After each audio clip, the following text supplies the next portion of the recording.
بسم الله الرحمن الرحيم فمن بدله بعدما سمعه فإنما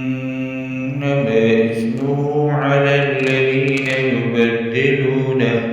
إن الله سميع عليم فمن خاف من موص جنفا أو إثما فأصلح بينهم فلا إثم عليه إن الله غفور رحيم يا أيها الذين آمنوا كتب عليكم الصيام كما كتب على الذين من قبلكم لعلكم تتقون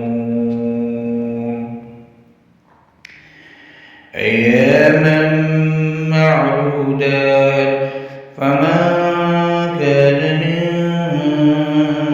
منكم مريضا أو على سفر فعدة من أيام أخر وعلى الذين يطيقونه فدية طعام مسكين فمن تطوع خيرا فهو خير له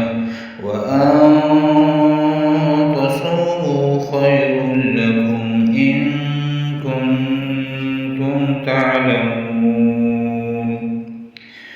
شهر رمضان الذي أنزل فيه القرآن هدى للناس وبينات من الهدى والفرقان فمن شهد منكم الشهر فليصم ومن كان مريضا أو على سفر فعدة من أيام أخر يريد الله بكم اليسر ولا يريد بكم العسر ولتكملوا العدة ولتكبروا الله على ما هداكم